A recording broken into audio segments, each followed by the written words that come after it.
why is there evil? One argument for disbelief has often arisen throughout the history of theological philosophy, and that is the problem of evil. The Judeo-Christian tradition has affirmed the following three propositions. 1. God is all-powerful, including omniscience. 2. God is perfectly good. And 3. Evil exists. But many atheologians pose the question, if God is perfectly good, why does he allow evil to exist? Many contend that this paradox is a contradiction, for it contains premises that are inconsistent with each other. These philosophers propose the following. 4. If God, an all-powerful, omniscient, omnibenevolent being, exists, there would be no unnecessary evil in the world. 5. There is evil or unnecessary evil in the world. 6. Therefore, God does not exist.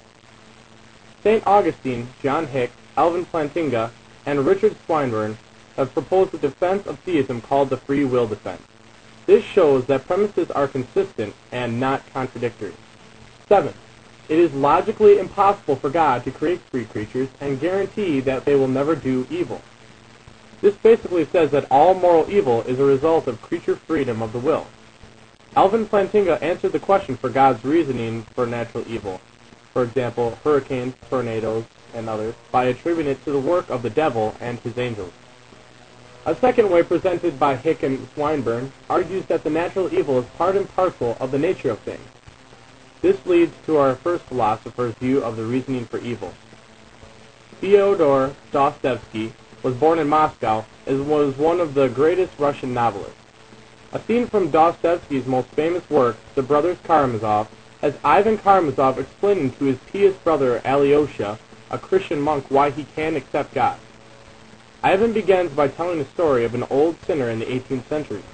The old sinner had said, if there were no God, he would have to be invented, and man has actually invented God. And what's strange, what would be the marvel is that such an idea, the idea of the necessity of God, could enter the head of such a savage, vicious beast as a man. Based on this tale, Ivan forms his opinion. He accepts God and is glad to, but does not accept the world that God created. Ivan then goes on to tell a story of an aristocrat to demonstrate unfounded evil. In this story, an 8-year-old servant of the aristocrat accidentally hurts the aristocrat's favorite hound's paw with a rock while playing.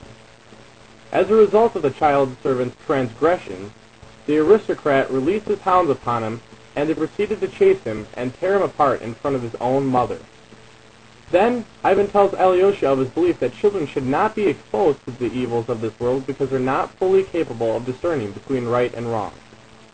Yet, they are punished equally for their wrongs, and they do not deserve that solidarity.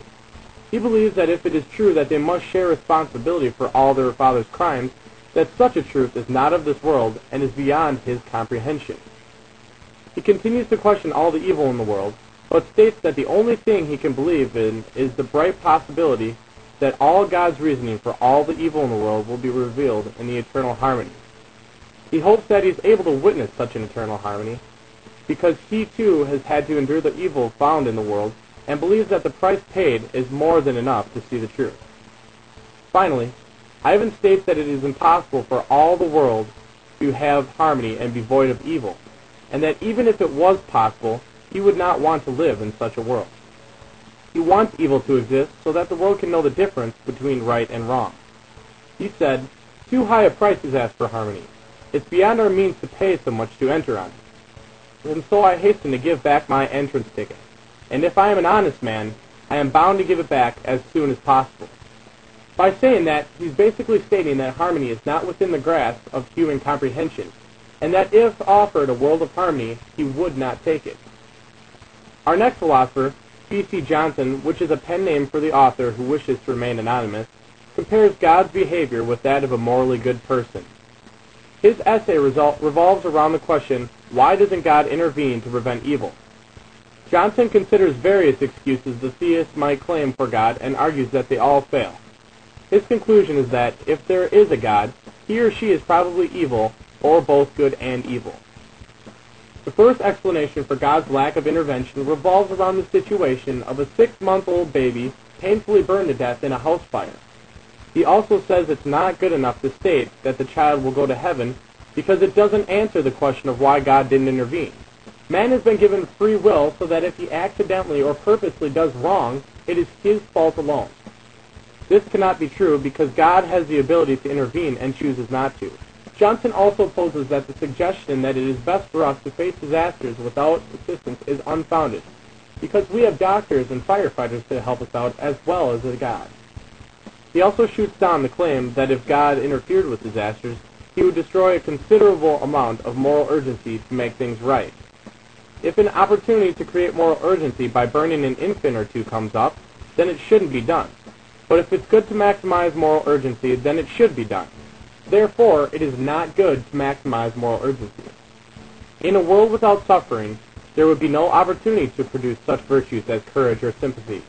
This claim is wrong, because suffering is needed in order to produce such virtues, and suffering is undoubtedly bad.